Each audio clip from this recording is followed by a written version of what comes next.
What's up, guys? Welcome to our first episode of Beyond the Post. This is our podcast for our YouTube and Instagram channel for Around the Post. This is going to be everything pickleball related and some more. So we're going to do weekly podcasts. Believe videos will come out every Wednesday, but just kind of covering some different things. So today we're going to be talking about just different pickleball news, the Vegas Cup that just recently happened. I'm talking about Ben Johns and his singles gameplay. We're going to do hot takes as well, too. And then, Matt, what else were you talking about? Yeah, so we're going to be recapping the Shaver Slam, which happened at Pints and Paddle last weekend? Yep, last weekend. So it's fresh in our memory. That's going to be a fun one to cover. Within that, we'll kind of talk about how the tournament went for me and Roman, since we both played in it, which is pretty awesome. We also directed it, so we're not going to share all of our secrets, of course, but we'll go over kind of how to run tournaments well and what kind of we see and what feedback we get. So that'll be good. I mean, we always want tournaments, local tournaments and PPA tournaments to run well. 100%. I think that's such a just massive miss from a lot of them. And, you know, it's pretty surprising, like, how long they go. Yeah. Like 7-8 hour days for one division is insane. So yeah.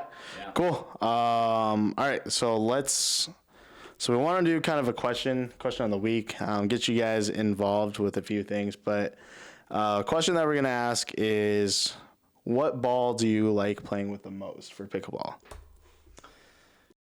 Yeah, so please comment what ball you like playing with the most. So ours are actually right here, the Lifetime ball. What do you got for us, Roman? So why do you like playing with the Lifetime ball specifically relative to other balls? Yeah, so kind of starting out, like I'm still relatively new to pickleball, but I know pickleball, especially gear, well enough to know that I think the Lifetime ball is the best ball on the market because of durability, the consistency and the bounce, and I actually enjoy the color. So when we first were introduced with the Lifetime ball, I actually hated it. I thought it felt really dense. I was like, this is not gonna work, and I actually refused to play with it until a few more people were like, you should try it out. Used to be a huge fan of the Vulcan, and obviously before that, everyone was obsessed with the Franklin X40, and a lot of people still love the X40. For me, it's just too soft. I think that I just feel like it's slower paced game versus the Lifetime or the Vulcan, and I kind of like more of a hands battle and just a faster pace. So that's why I'm not a big fan of the Franklin. The Vulcan I liked a lot. I actually got really used to it because that's what Pints and Paddle used for quite a while, and we still use it sometimes. But the issue with the Vulcan that I have is the consistency in the bounce, and the other thing is that it gets warped pretty easy if you start with it, and it feels like a rock when you first start with it, and then it gets really, really soft, which is fine, but then that is subject to cracking really easily. So I feel like the durability isn't there. So I would say a few months ago, try it out with this Lifetime ball. I think it's just very consistent, holds its shape very well, and it plays the same all the time. One of my concerns was the seam on this Lifetime, and I think it has 48 holes or something, but it just feels good, feels consistent no matter how long you play with it. But the biggest thing is that this will last multiple sessions for me, which is incredible. So that's why I really like the Lifetime, even though I did hate it the first few weeks. But yeah, the color definitely threw me off at first. It seemed like too dark. Yep. And so like with the Vulcan and X40, the contrast is so huge with like a darker background. And this one was just a little dark. But I don't know, it seems like when you play with it more, I don't know if it just like, I don't know. Maybe over time it just like brightens up. I don't know. It feels brighter now. I never noticed that darkness color. Yeah, let's look at. I don't know if I agree with that, but I'll take your word. Yeah, there's a seam. I don't know if you can see that in the camera, but there's a seam right there. So like, yeah, like you mentioned earlier, the seam, it never played a factor in play, but it was so weird to look at. You know, just no other ball. Yeah, you see me?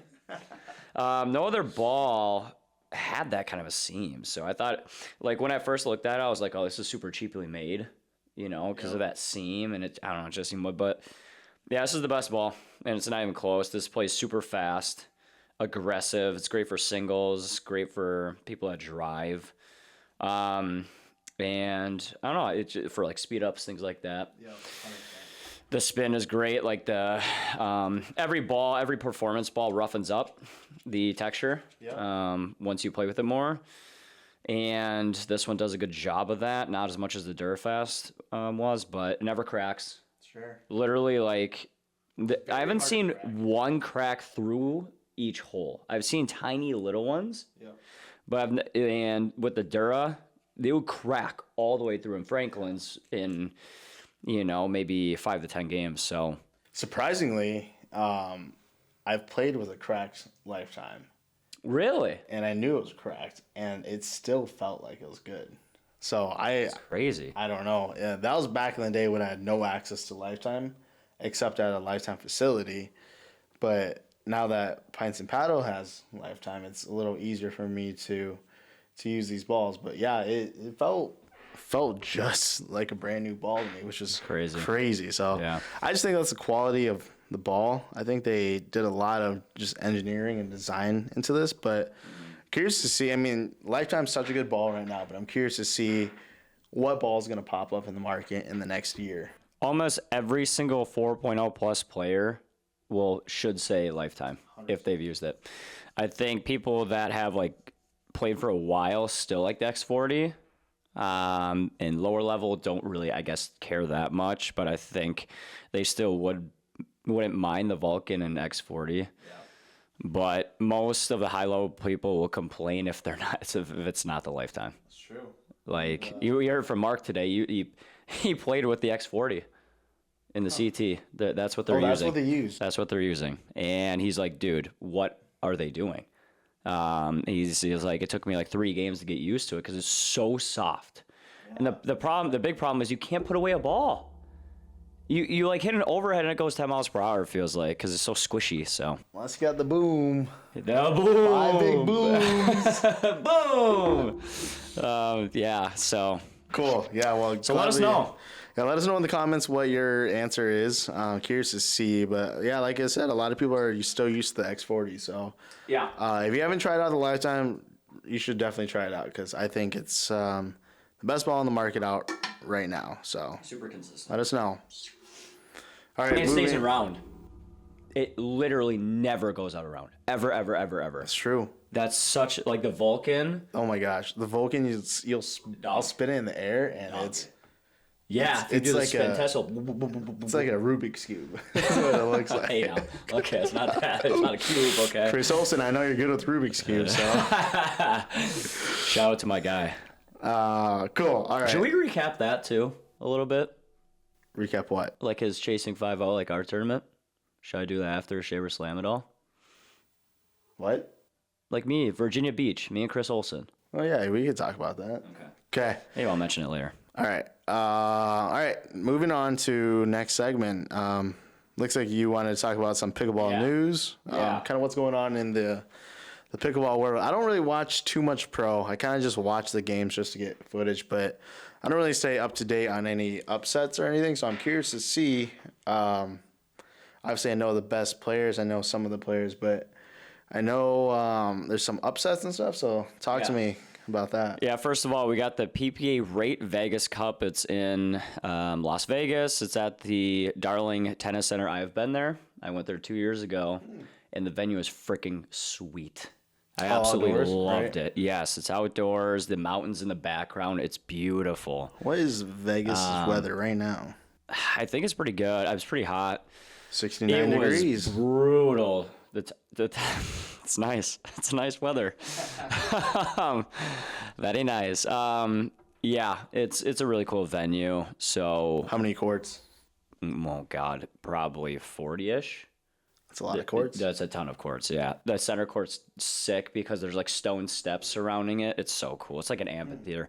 It's so Really? cool. Yeah, it's awesome. So if you guys have a chance to check that out, it's going on right now until Sunday. So we're going to be in the semis tomorrow. So yeah, a couple of things to go over. So Ben Johns lost again early on in singles. There was a time where he was absolutely dominant. I think he won somewhere close to 100 straight matches, which would be probably like 14, 15, 16 tournaments in a row, dude. That's so crazy. Yeah.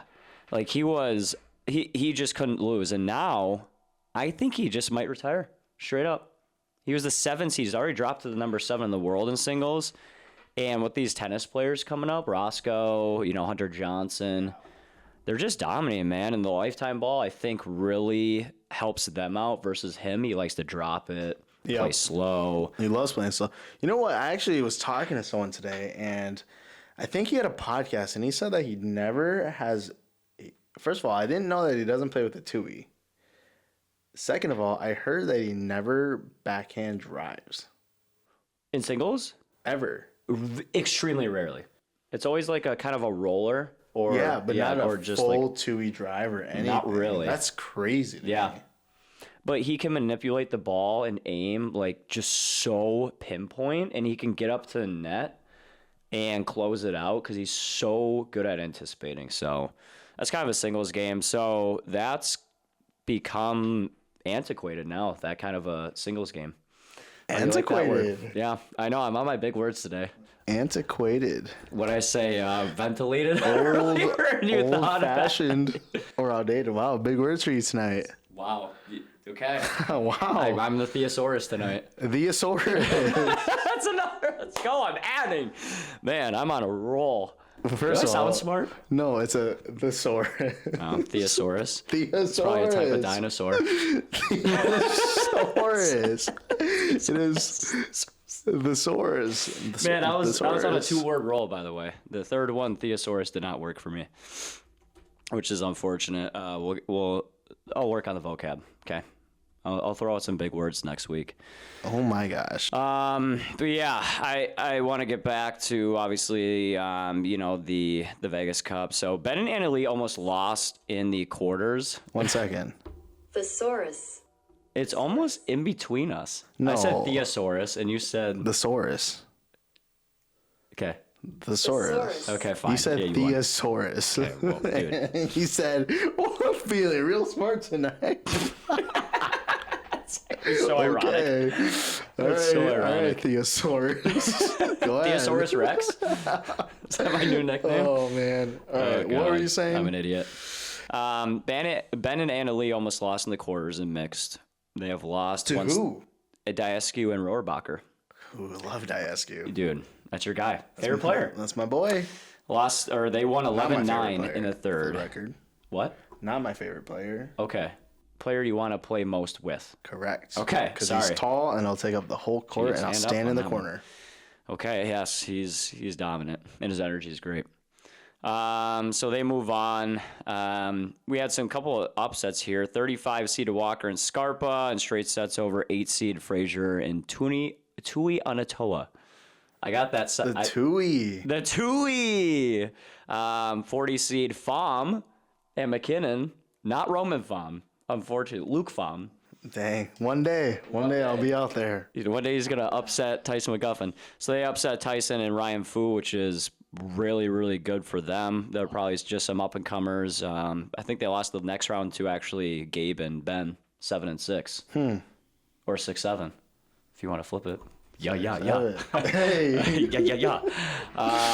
And then Marshall Brown making it to the semis and singles, so good for him.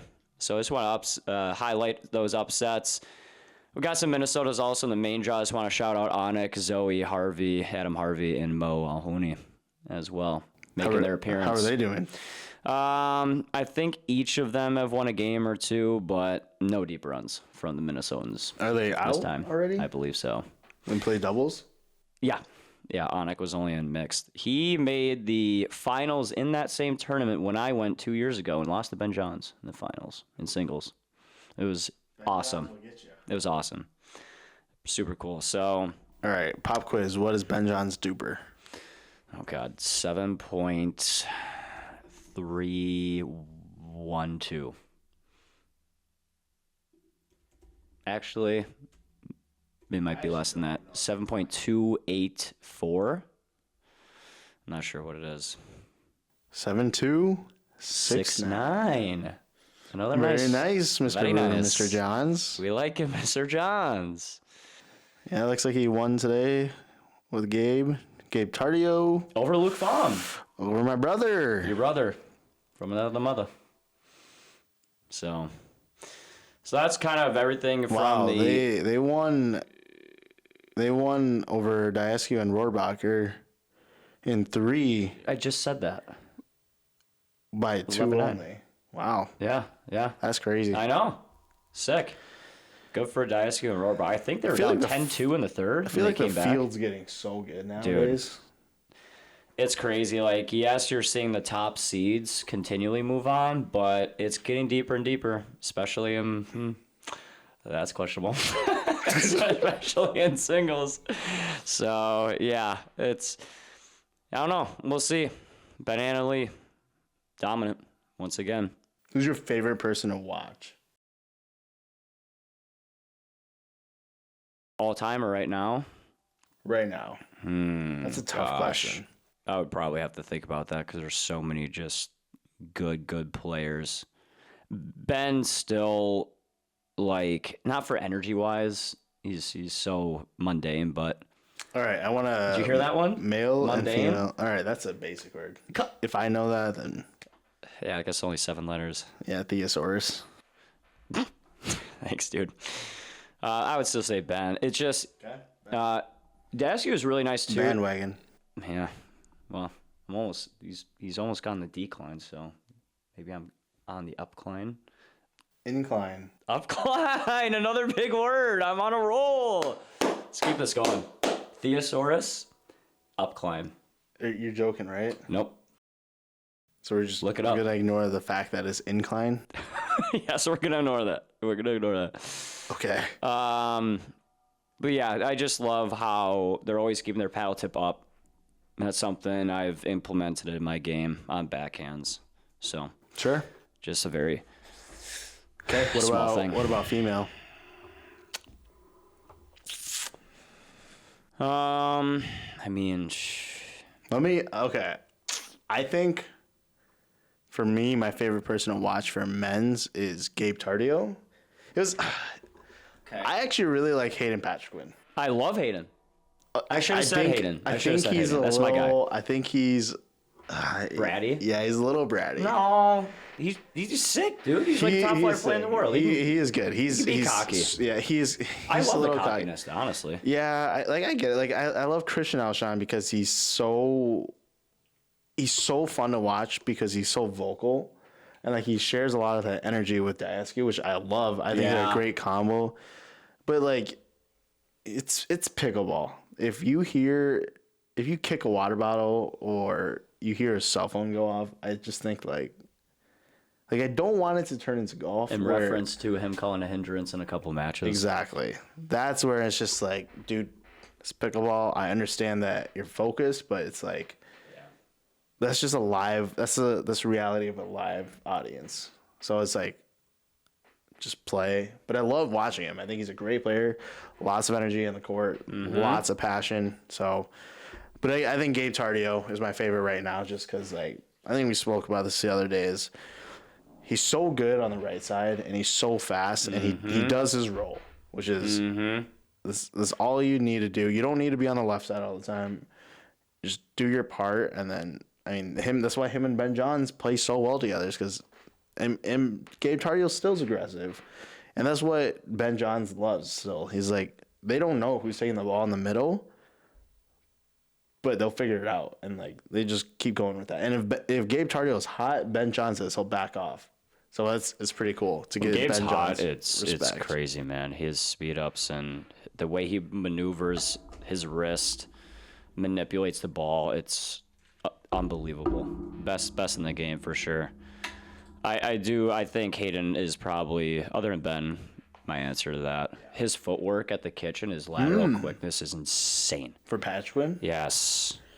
And a mix that pays off. Yeah. He's awesome, man. I love his energy, honestly.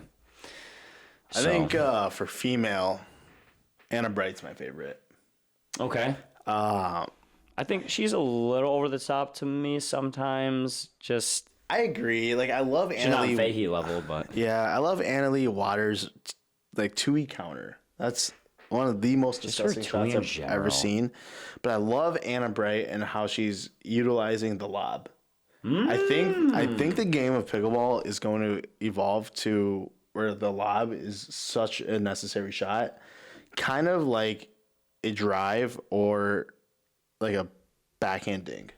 I just think that eventually people are going to get so athletic that you have, like, they're going to perfect their drives, they're going to perfect their backhand dinks, and then the only way to get an advantage at the kitchen is by pushing them back by lobbing.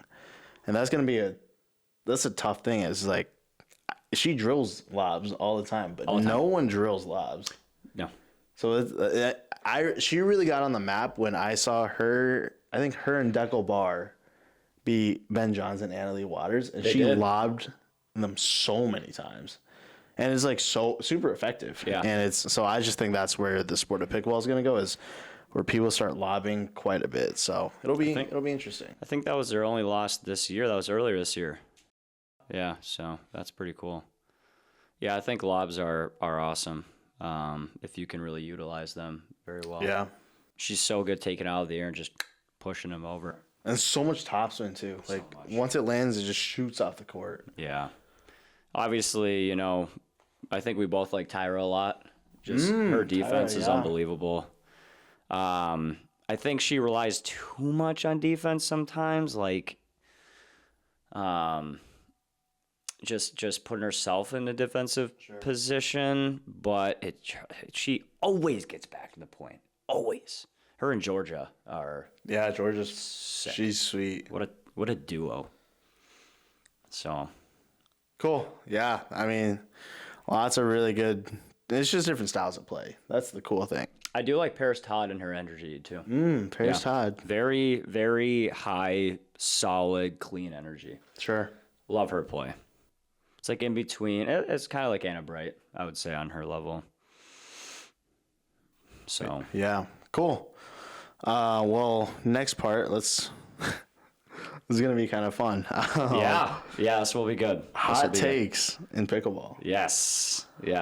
Let's get into it, huh? Okay. Let's, okay. So one of my hot takes, What do you got? and Hot again, take hot take. numero uno. I don't know if it's just from what I witnessed, but what I witnessed is, like, from the very beginning of when you get into pickleball until you get to about a 4-0-ish, 4-0, 4-5, it's all banging.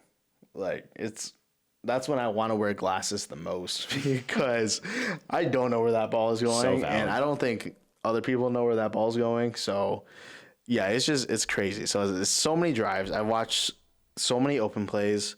I've watched so many different leagues, and it's just all banging, and, like, it works sometimes for the most part. It is hard to get some of those fastballs back, but it seems like it's all banging. And then from like 4-0 to 4-5 all the way up to about a 5-0, I noticed a lot more dinking, a lot more slow game, a lot more longer reps of, like, just backhand dinks, just taking your time, a lot longer shot rallies. Correct. Where they're still kind of speeding it up sometimes, and they're learning when to speed it up versus when to not. But then once you go, like, above a 5-0, I notice that it's a lot more of a hands battle, a lot just more quicker reaction time, a lot more just like, if you have slow hands, you're gonna get bagged, and that's just what it is. So that's kind of what I guess the hot take is. I feel, and then once you get to above like a 6-0, that's when I feel like so much of the game is just so well rounded, where it's dinking, it's hands, it's fast game too. But yeah, I would say one of my hot takes is there's a lot of bangers from from being new until you get to about a 4.5. 4.5 to a 5.0 is a lot slower, a lot more development. And then 5.0 to a 6.0 is just very fast hands. And then 6.0 and above is very well versed part of the game. What do you think? Yeah, I think that's a pretty good take. So I think people have the wrong misconception of pro. So I'll start with the high level. So like 6.0 plus, right? Like very high level. Top 20 in the world, top 30 in the world, top 40 in the world. They have the misconception. They watch a match and they always mention to me like how much they're driving and how much they're banging. It's like, yes, they're driving, but they're driving to set up the point. They're driving to set up a better fifth shot in the rally. Some might say third shot drop. Nope. Third Shot drive, fifth shot drop. That's a good combo. That's crazy. So the reason why they're doing that is because pros' returns are so good that they almost have to drive that ball or else they're hitting a drop from 4 or 5 feet beyond the baseline. And then they're so far back, they can't move up on that drop. It takes them literally about 3-4 other drops, resets to get up to the kitchen line. So that's why they drive. Usually the drive comes back. That 4 shot will come back softer. And then the next one, they'll drop and get into the kitchen. It's easier. A drive 4-5 and below will win you a lot of points if you have a really good one, right? Yep. It'll just solo, you crush it, and you'll win a lot of points. The pro 6.0 level, it'll win you one of every 50,000. Yeah, 50,000. 50,000. Okay, I was gonna say 50. 50,000 is good though. But they're setting up that game. Yeah, So the misconception is, and a lot of pro points are won. You're correct, through hands battles, and that's primarily because they never miss a dink. They rarely miss a drop, and they'll rarely mess up in their transition zone. So guess what? How else are you supposed to win a point? You got to speed up eventually. That's true. Off the 30th, 40th shot in the rally. So the misconception I think people have is, the points, and there's a bunch of stats out there, whatever. It's only 6, shots in each rally, whatever. There's a lot of rallies that go literally 20, 30, 40, 50, 60 shots to set up a point. They take their time. So the misconception is they think pros are also bangers and they play the fast game, which yes, they do at times, but they set up the point so well. And that's how they win the point at the kitchen. But you're right. Bangers up to around 4.045. Then you start learning the soft game because you have to. It doesn't work anymore at that level. Their hands are too good. Yep. So you start dinking, and there's a lot of dink mess ups. So a lot of points do end on dinks. Then you get to 5.0 plus, and you're not going to rarely miss a dink anymore. It's a lot of speed ups and like flicks at the net, things like that. So You don't miss stinks. I don't miss dinks. No, I've never missed one in my Oh life. boy. Okay. Watch the tape. Okay, we will watch the tape. It's fine with me. Yeah, I think we both agree kind of with that hot take. I think a lot of people would agree with that. Next hot take, and I might get some heat for this. You have a very strong opinion on this, so go ahead. Hey, it's not a strong opinion. It's just I might get some heat. So please, next time if you play against me, Here we go. yeah. Hot take. Net cords. Put out a disclaimer. I don't think that people need to be sorry. And the reason I think that is because, one, like every sport has some sort of uncontrollable element, whether it's like a ref or there's like other conditions with like weather or I guess I don't really have any other examples, but I think net cord is just part of the game. Like you're gonna hit the net cord, you're bound to hit the net. It's just kind of like, you might be lucky one day, but then you might be unlucky the next game. So it's like I think it's kind of silly that people are like, sorry. But then I know that they're not sorry. So that's what frustrates me. It's like just take the point and just be happy and then you don't have to say sorry, because when I get a net cord and I raise my hand like this out of respect, I'm like, I'm not sorry, but I'm gonna do it because I'm classy. So it's like, well, where did that all start from? So it's like, I think the world should just stop doing it. So, and it's also like the other thing, and I might catch some heat for this. So again, if you play with me, please don't do it. But do it. Body that means bags. Do it. Body bags, I think, are a big part of the game. I think one, it is demoralizing when you get bagged. It's not fun. You're always pissed off. Yeah, I do get embarrassed. Like, I do get upset in the moment just because I'm very high level, like not high level pickleball, high competition. I heard very high. Not true. Like, I love competing, and it's just like I get bagged, so I'm like, I'm gonna get you right back. But then that like mentally kind of demoralizes people. So it's like, because it's embarrassing sometimes. So I think that's a good strategy of like going for a bag and then hopefully capitalize on the next few points. And then it's like, it's also just a little plastic ball, so it's not going to hurt that bad unless it's to the face. Anything to the face or like the shoulders and above, I think is completely unacceptable. But you got to get out of the way, because some of those balls. I mean, we played tonight. Some of those balls were going out, and I did aim at your chest, and it's like, well, you didn't get out of the way. You were too slow. So that's my point.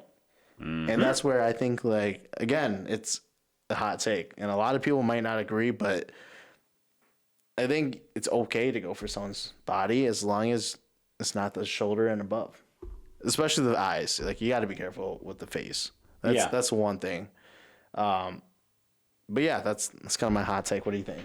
Obviously, there's some exceptions. You don't want to freaking body bag an 80-year-old. 100%. Right. I would agree.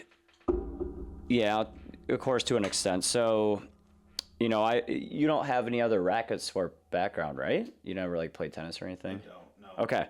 And to preface this really quick, I do think apologizing on body bags is somewhat acceptable, especially if you go shoulder height and above and you almost hit them in the face. Then that's when you really need to apologize. But if I tag you like in your chest or in your stomach, I probably won't really apologize too much. But if I genuinely did not mean to hit you at your neck area or above, then I will say sorry. So, yep. Okay. So let me dive into this. So I'm going to separate this by rec and tournament play.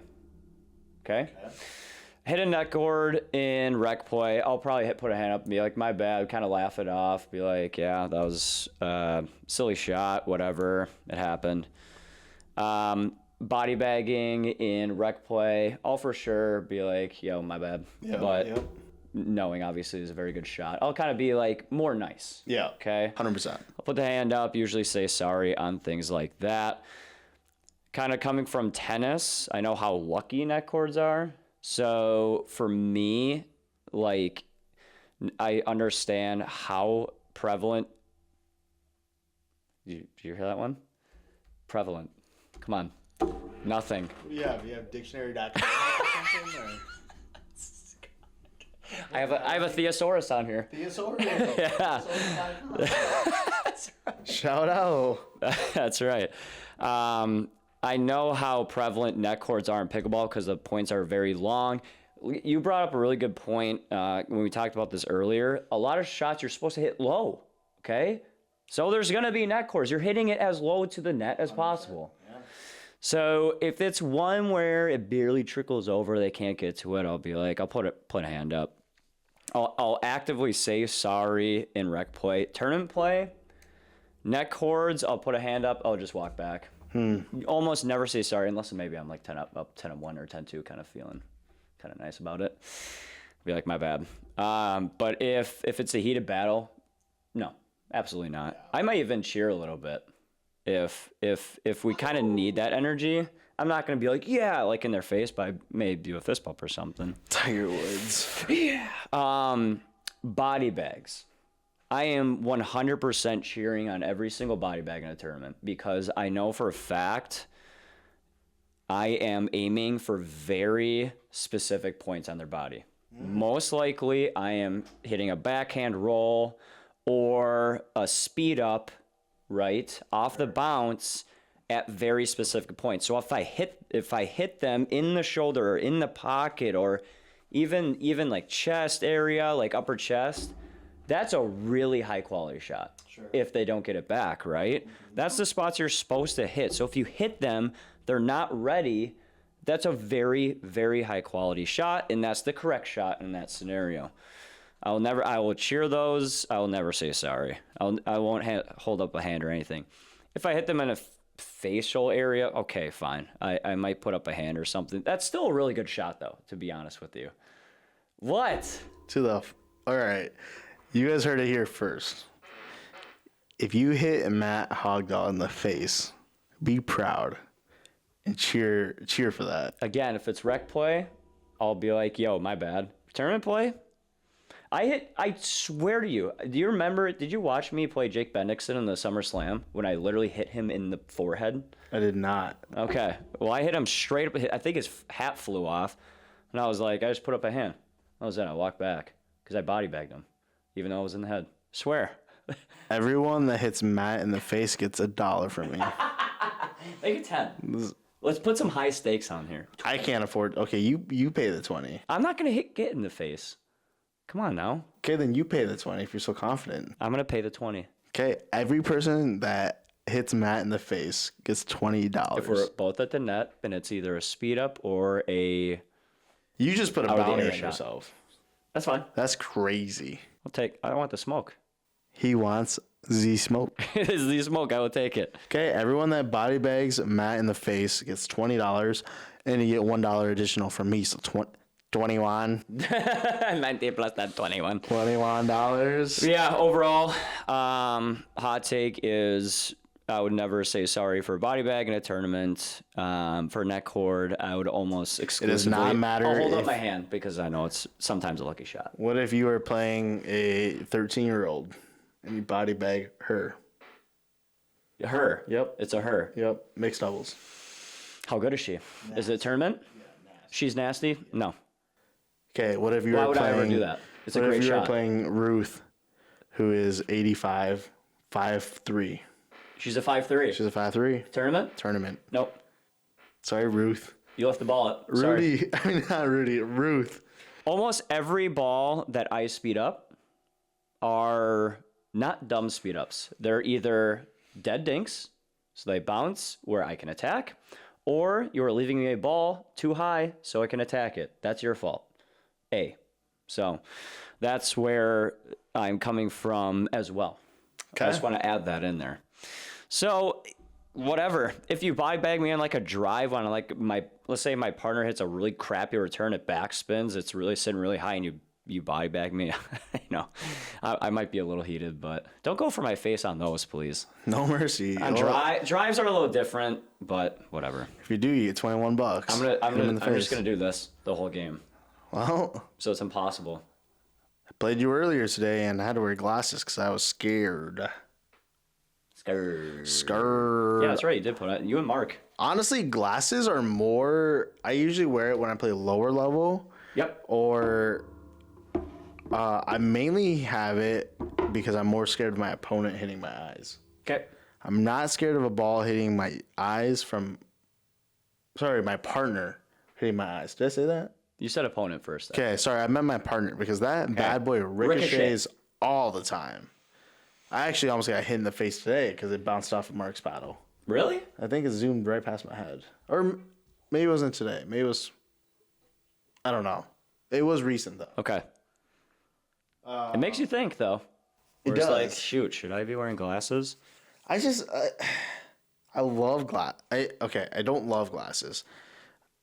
I think it's really safe. I think it mitigates all that risk of losing your vision. I think it's probably better to wear glasses than to not. But one, I sweat a ton, so it drips onto the glasses. And two, it kind of just feels uncomfortable to me. I don't have any. I don't wear glasses. I don't wear contacts. I don't wear anything. So it kind of. I only like wearing safety glasses when I play with a hat on. So it's kind of weird. But that is weird. I wore it today. Wasn't the biggest fan of it, but yeah. I've never worn glasses. Not once playing. But I get where you come from, where it could ricochet off your partner. Yeah, that's really my biggest concern is. Mark got hit in the eye, didn't he, from his partner? Okay. It was I think it was from his partner. I don't think it was from the opponent. It was from. So I played against him. It was me. No, it wasn't. Oh, it was off his foot. Yeah, but That's what it I hit was. the ground first, and it bounced off his foot. Like it hit the ground, then his foot, and then it went up to his eye. That's insane.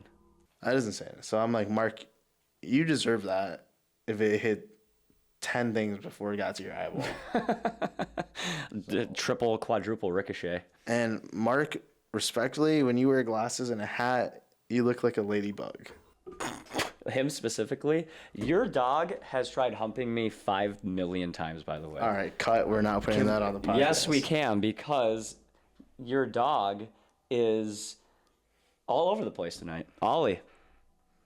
Everyone say hi to Ollie. No. Can you bring him up? No. You don't want to? No. You don't want to showcase Ollie? No, not the He's a cute humping dog. He's a cute dog, not the humping dog.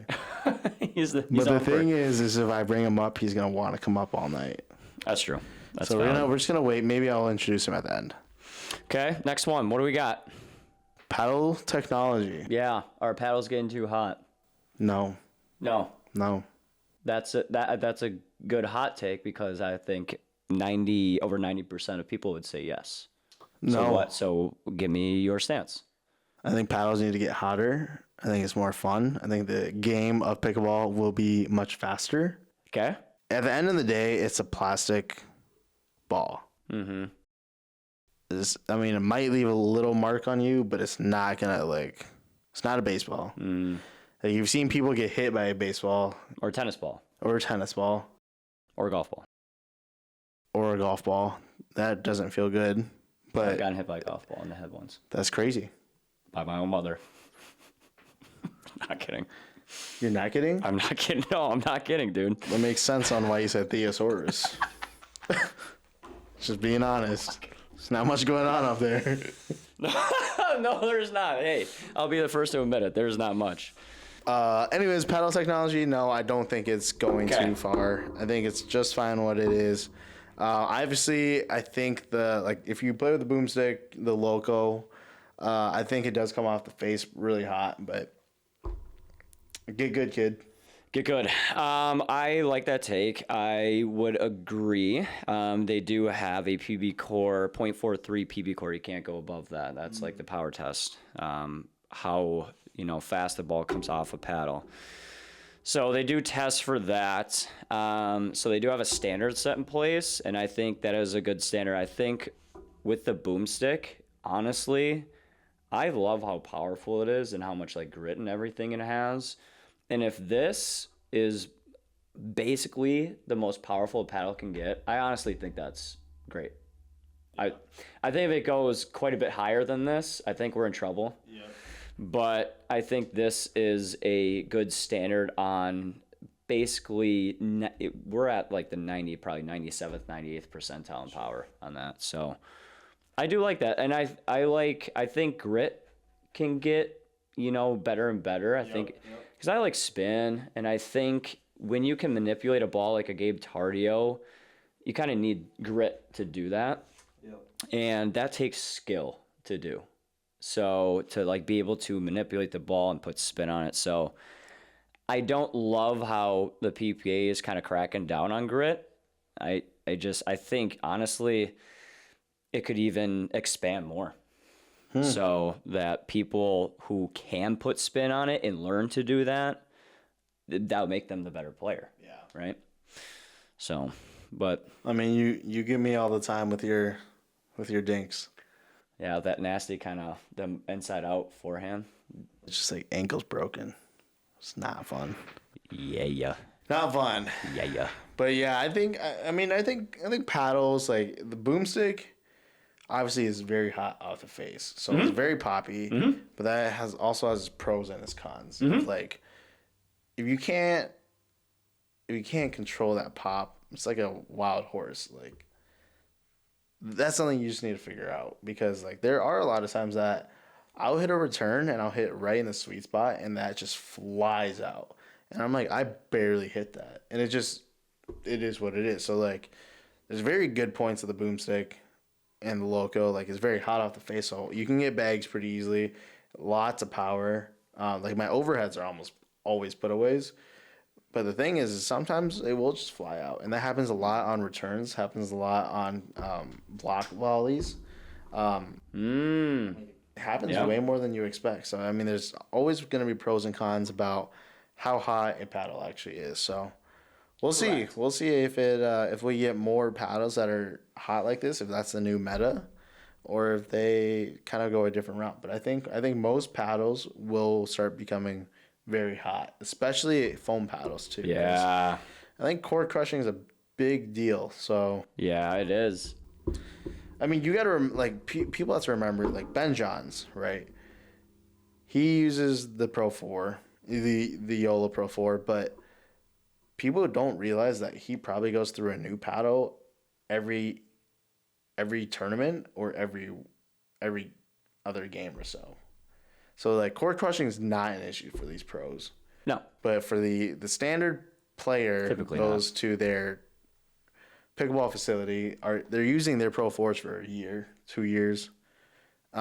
Usually not that long, but that's how a lot of core crushing happens. Just people aren't able to replace their paddles as much as pros, and that's something that people kind of forget. So Sucks having the pro scene that there's been a lot of, especially in the past, when it core crushes during a tournament, and since it already tested good, then they can keep using it, which is kind of cheap. But I heard they get tested and then they hit a lacrosse ball around. I don't know what they do, but or it just breaks naturally. But any case, yeah. I think that when Yola comes out with their new paddle, I think it'll be foam. That's my guess. Pro 5. Pro 5. And Can't wait for that. I can't wait for that either. But the foam is fantastic because you're right. It takes out that core crushing element. Paddles are lasting longer. Yep. Now we're starting to see companies use different kinds of foam within the paddle, which I think is awesome. I think 2 or 3 different kinds are now used. So that's pretty cool. Yeah. I love foam paddles. I hope that is the future because they are more consistent as well. So, moving on to the next one so our next hot take in pickleball is going to be targeting. Oh right? my gosh. So my take on targeting, my hot take is please, for the love of God, do not ever target an open play. Unless you target the better player. That's not a bad point. Okay. I would do that. I try to do that as much as I can. Okay. And you know why. So targeting the weaker player. So that's going to be kind of the topic. So don't ever target the weaker player in open play. What are you accomplishing by that? Because you win a game in open play? I have Oh my hundreds of gosh. wins in open play, dude. You don't even know. What's your record in open play? Is it stellar, dude? I've never How many gold medals have you won in open play? 2,000. Dude? No way. Yeah. That's so sick, bro. They actually signed me to the PPA tour because of how many open play wins I Oh have. my gosh. It's crazy. You are the GOAT of open play. No, I'm just the GOAT. Do you have a closet full of gold medals and gold trophies? Of a house. You have a separate house than this? Trophies. Yep. It's sad. Yeah, no one cares if you win. We work at a pickleball facility, and we do have people come up to us and say like, "Oh, they're targeting so open play." It drives me insane if it's the weaker player. It's crazy. Target the stronger player in open play. That will make you better. Targeting the weaker player will do you absolutely nothing, and it will make for a very uncooperative experience for your playing partners. It's not going to be fun if you keep doing that. So it's a lose-lose. You're not getting better, and the other side just doesn't like playing it. Is it a good strategy in tournaments? Yes, it is. Now, to what extent do you think? So there's a couple of mixed doubles. Pause really quick. Hello, everyone. This is my dog, Ollie. He is a cockapoo. Dude. He is 3.5 years old. He just jumped up on my chair and he wanted to say hello and introduce himself. So, say hi, Ollie. So my recommendation of introducing your dog, you just kind of He just jumped on my lap. So? Don't raise your voice at me. I'm so sorry. You're in my house right I am. You're in your house. That's not a bad point. Anyways. I do think it's a good strategy in tournaments. We've played in mixed doubles tournaments where we have seen 10% of balls, 10 to 15% of balls. And it's not fun, obviously. But you will win that way if there is probably a 0.5 or greater difference between you and your partner. So I think it's fine in tournaments. Is it something I prefer? No. If my mentality for a long time has been, if I'm going to beat someone, I want to beat them fairly, and I want to beat their best player if it's a doubles match. So if I beat someone and it's like a 6-0 and a 5-0 and I'm hitting 99% at the 5-0 and I win a match, I don't get the gratification on that. 100%. So even in tournaments. So do you have any takes on that? Yeah, I think I'm just gonna echo everything you said. Open play, just biggest thing is go for the stronger person. It's gonna make you better. It's gonna. So what, you hit a quick, really good drive on Sally. Wow, it lasted the whole point lasted 3 hits. Cool, bro. That really doesn't matter, but yeah, you're not gonna get better if you're literally spending more time shagging balls than actually playing. So just go for the better player. It'll make you better. It makes it a more enjoyable experience. For tournaments, I think targeting's very acceptable. I think doing what you need to do to win is fine. Especially if it's duper rated, then obviously you want to take care of your duper, so you want to win. But it's sometimes it is frustrating just not seeing the ball at all. And it is demoralizing if you get targeted and you mess up multiple times, then you really start overthinking. So people don't realize that targeting is just a mental thing. It's how quick can you get over a mental barrier?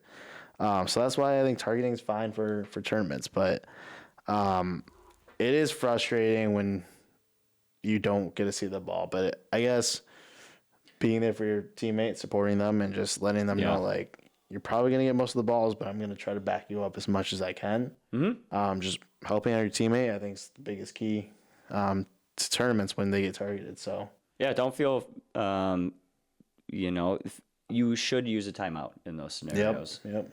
Reset and come up with a different strategy. Yep. Because if you're using the same strategy and you're getting, someone's getting targeted and you're losing, okay, well, it's time to come up with something else. I don't know what that would be, but that's a good time to take a time out, talk to your partner. Hey, what do you think? Communicate and come up with a different strategy to hopefully eventually win. Ollie is he is half on me and half in the air. That's so weird. You should make him full or okay. He's fully in the chair. So kind of 2 more hot takes here really quickly. We'll make this brief because we're going pretty far here. So one hot take in pickleball is being a banger, right? A lot of this is below the 4.0 level, but it's funny how seldom people change. They just want to crush the ball over and over again. And we've seen this from a lot of people at our facility, and they never change. They just crush the ball.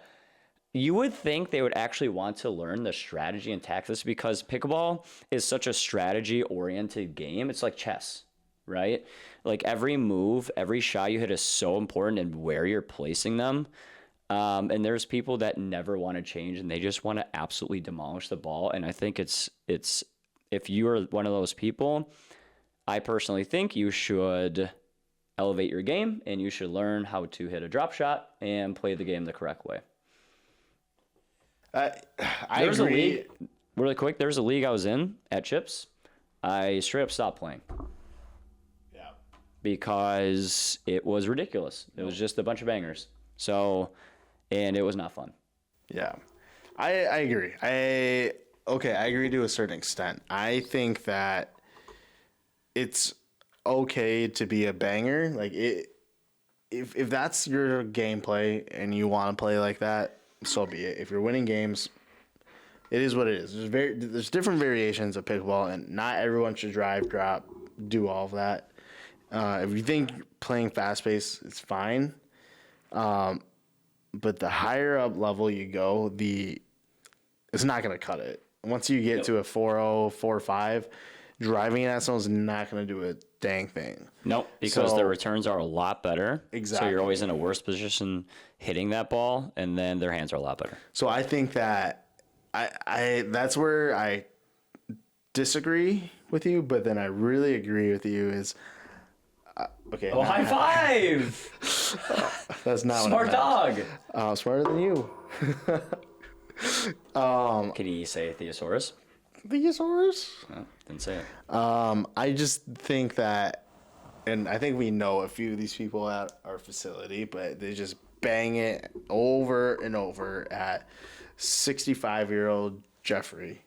And it's open play, and it's just the most obnoxious thing ever. And they always end up with the freaking hottest paddle, either the Selkirk 777 or the Boomstick or something like that. And it is just drives me nuts. And that's all they have. It's tough to watch. That's all they have in their bag, and I'm just like, I'm like, does pickleball is it even fun? Dude, I seriously, you'll see me like cringe like my face if you see someone just rake one at 65-year-old Jeffrey who it's unbelievable. Doesn't move very well, isn't like super athletic and just gets pummeled. And it's like, bro, come on. Yeah, but anyways, yeah, to me, if that's how you want to play and that's how you want to win, you're not gonna make it too far.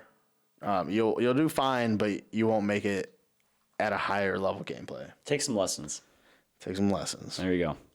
All right, last hot take: is pickleball boring to watch? What do you think? You don't watch it very often. Is there a reason why you do not watch? Because you love the sport of pickleball. I do. You're very involved and you're addicted. Legit. Yeah. Am I? Yes. You get up at 6 a.m. 2 times a week, bro. I'm married to the game. Married to the game. Yeah, so I don't watch much pickleball. I don't watch much live pickleball. Whenever I eat something, I'm kind of like an iPad kid, but I love having some sort of sport, especially like pickleball in the background. So that's kind of when I watch, but it's mainly like Ben Johns and Gabe Tardio, or Ben Johns and Annalie Waters, and that's just a lot for me to like understand how the game actually works. I don't watch much pickleball because I don't have much time, if I'm being honest. Seems like a lame excuse, but I really don't have that much time in my day. Do you think it's boring? No. I don't. There's hesitation there. There's a long hesitation there. Yes, because I think pickleball is boring if you don't play pickleball. Okay. I think that's with any sport. Is like soccer is the most boring sport to me in the world. Oh my god, it's so boring. But the thing is, like, I don't understand it. So that's why it's like, yeah, valid. Like another thing for me is like I play ultimate frisbee. I play in coach. So many people are like, "What is ultimate frisbee?" Like, they're like, "This is so boring," and I'm like, if you only knew what it takes to make some of these catches, then you would understand exactly, and throws. Then you would understand, like, wow, that's impressive. That's exactly pickleball, though. Exactly. That is to a T. To hit every dink perfect with spin, exactly. Like the amount they put on it, taking balls out of the air. There is so much skill in tactics and strategy in pickleball that you're correct that people, even if you are a casual, you would never understand. And pickleball is so slow when you watch it, but when you play, dude, I feel like I'm the best human in the world, dude. And then I'll watch back my film and I'm like, ugh. Oh, it looks so much slower. Yeah, you're not moving your feet, I'm like, I can't wait to watch this highlight play once when I recorded it, and I was playing, I was flying, I was like 40 inches in the air on that lob, and then I'll look at the film and I'll be like, I didn't even leave the ground. It's the worst. It's literally the worst and the most It's embarrassing. just like I'm so athletic. Yeah, so I get it. Like people that don't play pickleball don't really understand pickleball, think it's not a sport. Like I understand. I actually do understand because when I see a rally that's 40, 50 dinks and they're like, it's so slow, it's unathletic tennis. I mean, you're not wrong, but then you get on the court and you try it. Yeah, good luck. Like tonight, one of our videos is, can two 5.5s beat two 4.0s, but the 5.5s use trainer paddles? Mm-hmm. And you guys smoked us. Mm-hmm. And Mark and I, we're not the best players in the world, but we're not bad. You guys are way above average. And you guys just obliterated us. And then I know people are going to be like, oh, Roman and Mark just suck. You get on the court. You try it out. Dude, it's harder than people actually think.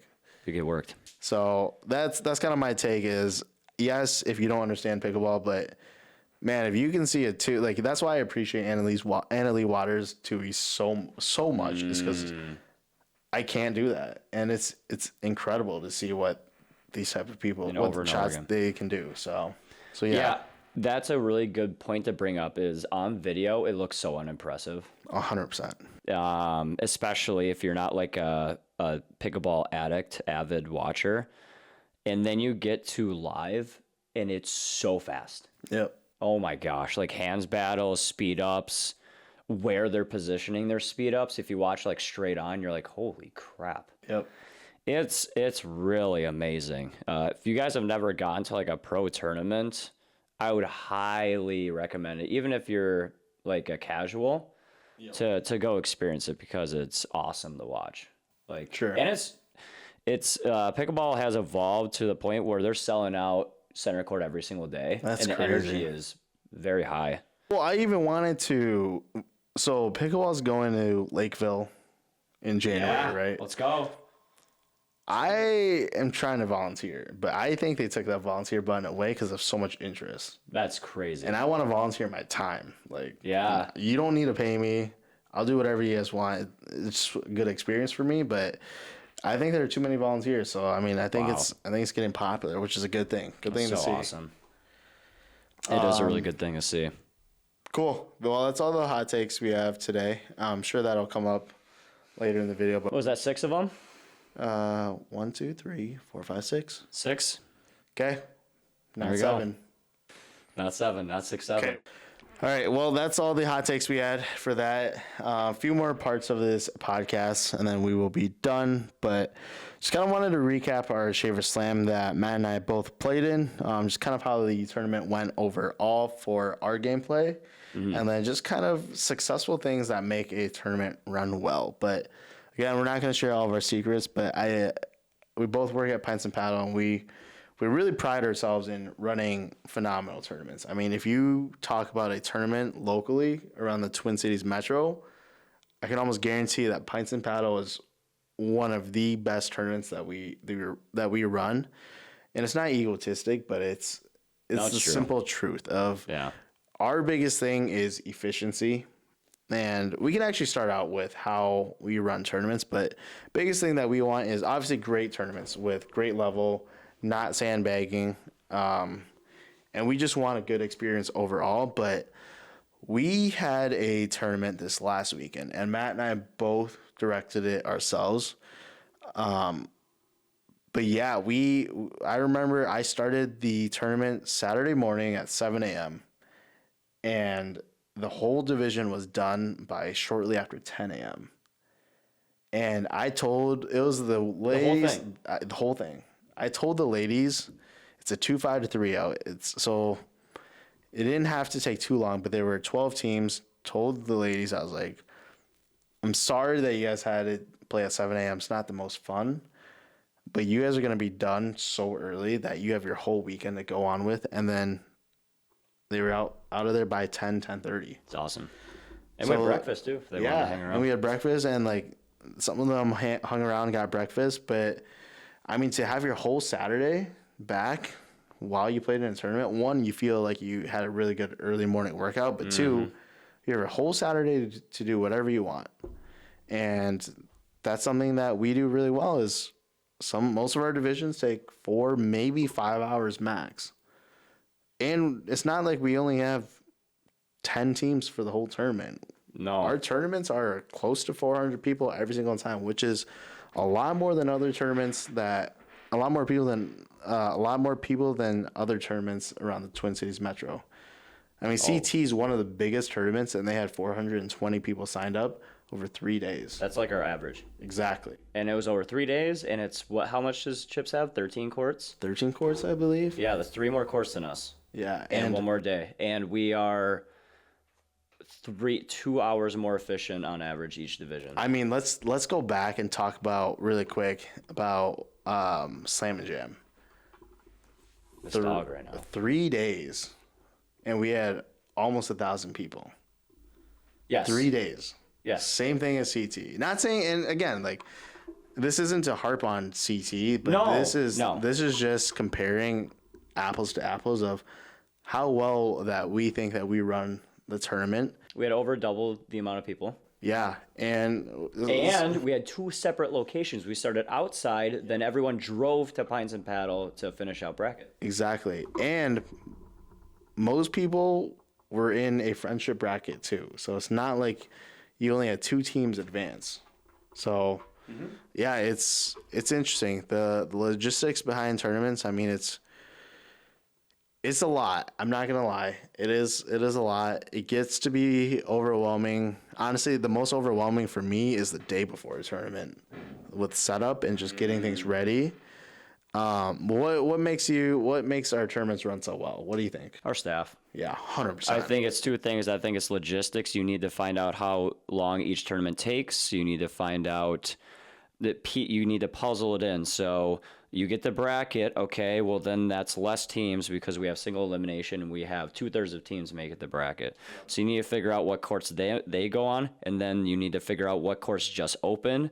Then you can put pool play on those open courts. And then once the championship finished for that division, then you can start another division on those courts. You just need to kind of piece the puzzle together on, your courts. And okay, that's enough. Yeah. He's going berserko. And then our staff is just amazing. Our staff is one of a kind. And it is. And we have now hired pretty much every single person that works there, plays pickleball and likes the sport, is passionate. And that helps us out because they kind of just know how it's run, and they know the rules. So if there's any rules questions, they're right there. So yeah, it's really those 2 things. I don't want to dive too much into it. I don't want to, give away all of our secrets. For sure. But those are 2 big elements. Yeah, and just kind of echoing that, like, staff is so important, but we run 2 fundraiser tournaments per year. Mm-hmm. And the volunteers that come and volunteer from like 8 a.m. until 8 p.m., and they don't really know pickleball that well, and they do such a good job. Like, that is what makes our tournaments super successful. So again, like, just kind of like that, our staff, volunteers, and we just do a lot of work behind the scenes as well, that a lot of people don't see. But yeah, it's a lot of just preparation, just kind of getting things done beforehand, so that way the tournaments run so smooth. I think that's the biggest key. Yeah, volunteers, staff, you need to make sure that they know exactly what they're doing and how to do it beforehand. You can't just have them waltz in and go, "What's pickleball?" and then you teach them everything. They're going to do a terrible job. So, yeah, that's pretty big. So, your tournament, you played in 375 to 40 mixed with Alex. Okay. And you guys ended up getting bronze, which is awesome. Mm-hmm. So your pool play, you went on, no, you lost one. You lost your last one. I did. So you went 5-1 because there's 7 in your pool? There were 7. So, played 6 round robin games. On the day, you went 7-2, 8-2? 7-2. That's a really good turnout. Keep in mind for you that we were originally supposed to play in the 3-5 to 3-7-5 division, but since I started our mixed league on Mondays, I actually got bumped up. Yeah, you did. Which kind of sucks, but I think that was It turned out for the better. Yeah, I think that was the appropriate level that I should have been in the first place. So, yeah, no, it went really well. Started out, so working the tournament the day before, played on Sunday at 8 a.m. So I was there in the building warming up by 7. So, not an early bird. Not an early bird at all. But played a few warm-up games with my boy Aram and Kenzie. One of the best people I've ever met. But, yeah, they came early, played a few warm-up games with them, and I turned to Aram right before I was playing, or while I was playing him, right before I got into our actual bracket because we had the first game off. And I said, Aram, I am so winded. And this is before you have even played one singular tournament. This is just like the warm-up games, playing for fun. My boy is winded in warm-ups. And yeah, I was like, oh boy. I was like, I don't know if I'm gonna do this. I don't know if I can. Like, I'm gonna back out real quick. My lungs were not handling it. I don't know if I was just like tired from the night before or we're just tired from the day before running the tournament, but it was brutal. Yeah. And yeah, so anyways, I think I was just tired. I think I was half asleep, but started out, beat the first team like I don't know, 11-4, 11-3. Good start. Really raised my confidence. My drops were dropping. It was like Out of the gate.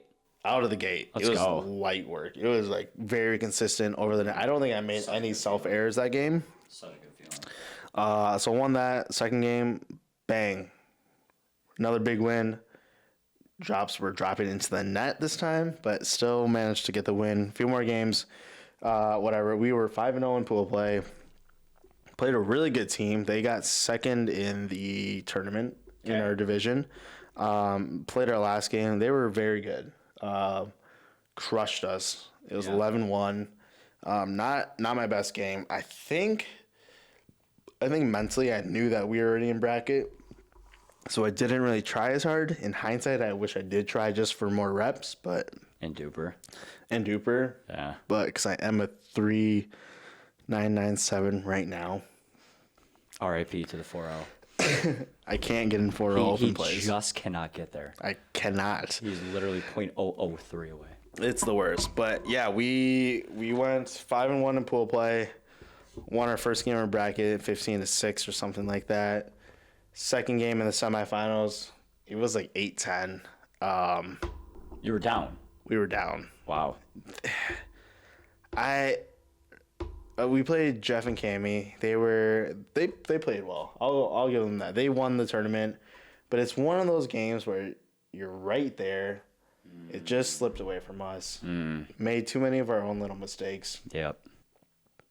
I personally felt like they didn't outplay us, but I felt like we kind of just gave them the game. But again, all credit to them. They played very well. Yeah.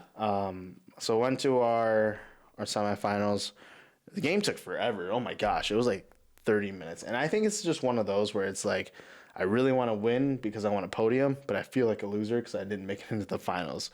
So it was like I was trying, but then I wasn't trying. So like we would get a few point lead and then I would kind of step off the gas. So we kept going like back and forth the whole game until it was like, I think 11-10 us or something. And then I was just like, I'm really tired. So I was like, I'm sick of this. And then I kept trying harder. And then we won 15-11 or something. Got the bronze. It's always a good feeling podium. Two podium, but it's one of those tournaments that you feel like I should have been in the finals, but I kind of gave it away. But again, all credit to Jeff and Cammy. They played very well. So a lot of fun. Love fundraiser tournaments. I mean, I think the whole facility raised over $20K. Yeah, it was like 24. Oh my gosh, I'm dying. From what? My throat's kind of dry. Okay. You might want to drink water. Have you ever heard of that? Oh, that was refreshing, but I coughed really hard and now my eyes are really watery. Congrats. Well, that's a good segue. I'm not crying, but Okay, I can talk now okay. Tell me, because you can't. tell me how you Dude, did. you are struggling. What's wrong with you? You were in a pool of 6. I was in a pool of 6. Yes. You We went 3 and 2. and 2 in pool play. Yep. Our 2 losses were tied. I think they were 8 and 9. Who was shocked that you made it into bracket? What's her name? Candace? Matt made it into bracket? The GOAT, by the way. Love her. What? She was astounded.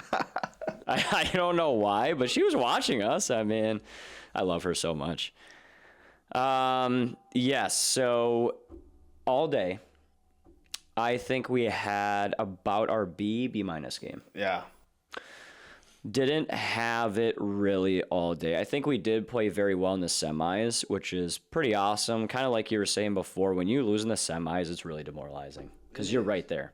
You were so close to being guaranteed a podium. It's so infuriating, dude. Ugh. We lost. Me and Nisa all lost in the semis. Nice.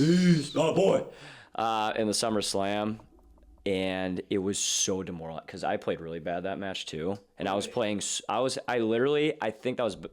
had my A plus game all day, and then I sucked, and I was just heartbroken. Partially because I know I let Nisal down with my play, and he played so solid all day. So You kind of did. But anyway, going back to, I know I did. But back to this tournament, we played our best game in the semis. So that was very rewarding. We had a very good game plan, and we stuck to that game plan. Yeah. So that was very strong. And then we got to the final, went to 3, lost 11-2 in the last set. We lost 12-10 in the That's first so tough. in the championship. That is so tough. It was brutal. We did have to come back to 10-10, so it's not like we had a couple set points before then. But You guys killed it in the finals on the second game, though. yeah, we That did. was fun to watch. We did. That was We were down actually 0-5. incredible. Yeah. And And you guys you- switched up the strategy. I mean, like, Yep. that's crazy. At Especially in 0-5. mixed. You played right side for a Yep. little bit. That's crazy. The whole rest of the set. That's sweet. And then you guys won. Yeah. Yep. I mean, it was 0-5, and then what was the score? 11-8 maybe. I think something So like that. 11-3 the rest of the way. So clearly it worked. And then we lost the last set, but it was just a fantastic tournament. Really enjoyed it. Second place. Second place. First loser. First loser, and you got second loser, I got second loser. as they say. But yeah, I feel like my partner played amazing. She's such a good player. I've really, and we had good chemistry all day. I kind of knew she was a little off. I don't know. It just seemed like from like practice matches and everything, she didn't have her AA game, like A+. 100%. But she was playing very well, so I kind of just rode her wave of like great play the whole time, and I mean, yeah, we were so upbeat. And I've watched you it guys was fun. play. Watched you guys play before, like in a non-tournament setting, and you guys played very well. Other times, and I think it's just one of those days that you guys might not be on together. And I think that's fine. I think like when Alex and I played, I think we were super hot in pool play.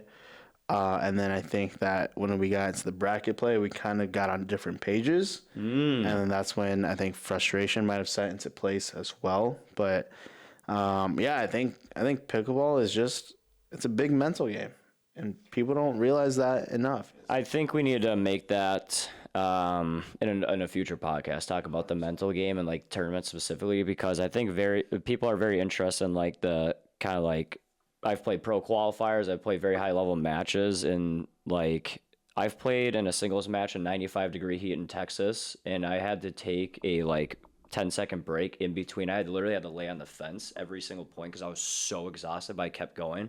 Yep. And it's just like willpower at that point, and I think that's very important in tournaments. Yeah. Like you really need to have your mental game locked in, or else you are done. You are just done. It's like when you're practicing, you can't miss a 3 in basketball, and then you get in a game, you're 0 for 10. Yeah. Just because you're mentally you're not there. So we definitely should cover that. And I think a lot of people could benefit. I think they could benefit from what we have to say, because we have so much tournament experience now.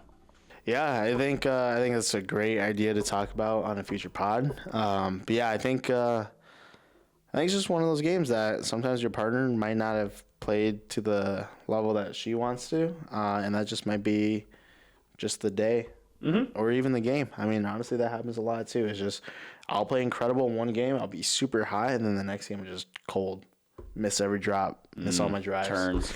It is what it is. I mean, that's the beauty of competition is you're never 100% on. I mean, look at any other sport, you're never 100% on. So.